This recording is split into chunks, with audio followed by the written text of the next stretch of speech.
When I first got my hand on the Redmi Note 13, I was blown away by the design. The glass slide back, the AMOLED screen made this phone look so premium, almost like a high-end device.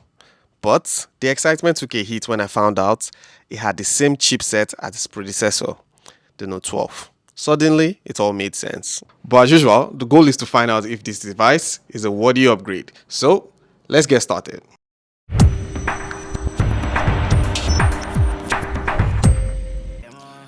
The Note 13, like its predecessor, strikes a balance between strength and weakness. To truly understand its worth, let's find out how the Redmi Note 13 lines up with other budget devices.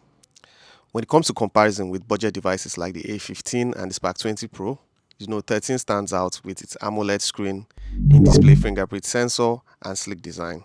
The Redmi Note 13 comes in two RAM options. You can pick between 6GB and 8GB. For storage, it starts at 128GB. But if you really want more, there's also a fancy option of 256GB. But that's not all. The Note 13 comes with a cool 33W fast charger, like its predecessor right in the box. There's a premium feel to this charger and the cable. It feels like it wasn't made with the regular material.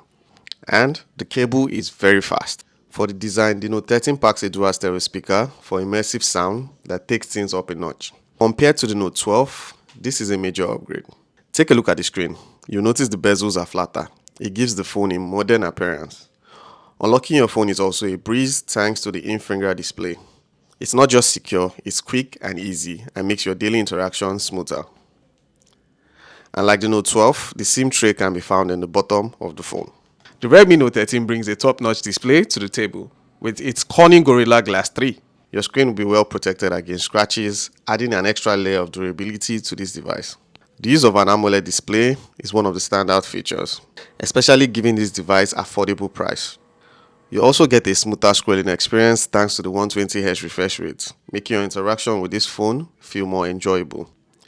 The AMOLED screen on this phone is super bright, the best you can get for this price. It goes up to 1800 nits, so you're good even when you're outdoors. Now let's talk about the software on this device. The Redmi Note 13 runs on Android 13 with a touch of MIUI 14. It's a bit of a letdown that it doesn't come with Android 14 pre-installed, especially when the A15 has Android 14. And here's a kicker, we still don't know when we're getting Android 14 on this device. The Redmi Note 13 pulls an Antutu score of 386K. While it sounds impressive, it's actually a bit lower than some devices in this price range. It's powered by the Snapdragon 685 processor, which is the same as last year's chipset. Now, gaming on this phone is alright, but there's a catch.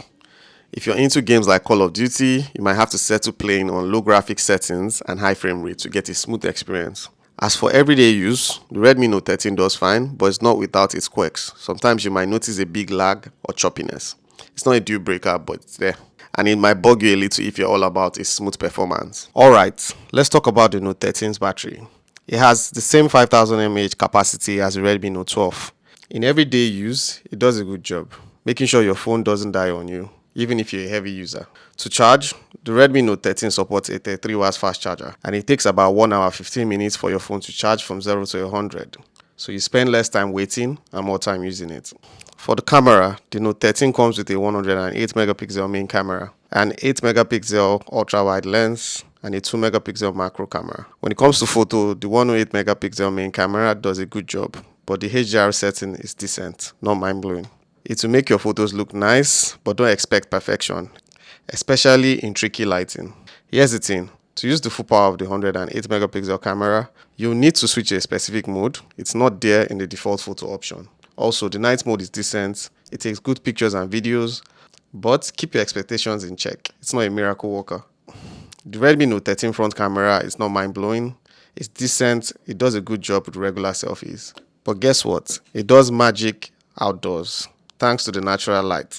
For videos, the rear camera can shoot 1080p at 30 frames per second, 720p at 30 frames per second, and thanks to software stabilization, your videos will look smooth and steady. So before I give my conclusion, let me do a little pros and cons. For the pros, it comes with an AMOLED display. Now, getting an AMOLED display on a device of this price is very hard.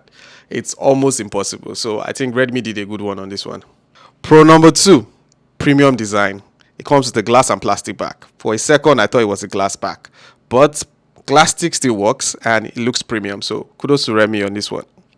Pro number 3 is the in-fingerprint display. It's really stylish, way better than the side-mounted fingerprint scanner, so I'm loving this one.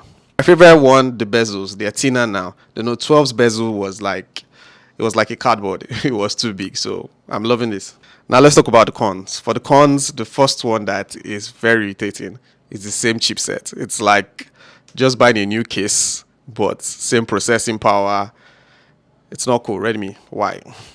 Another con is the fact that the device comes with Android 13 off the box, which is quite sad because Android 14 has been out since like last year. So Redmi, please give us an upgrade. We'll be waiting for it. Now for my conclusion. I was sold when I got this device. The only ick is the chipset. I don't like that we have the same chipset. AMOLED screen, sold. Design, sold. Almost everything was perfect. Just the chipset. So if I would rate it over 10, I would rate it 8.5. I would have rated it a 9, but chipset is a serious thing. Having a bad chipset or an old chipset can actually kill the experience of our device. Overall, I love the device. I will tell people to buy it, but I'll first warn them about the chipset. Yeah. But anyways, what do you guys think about my review? Drop a comment. Tell me what you think about the device. And don't forget to subscribe. And I'll see you guys in the next one.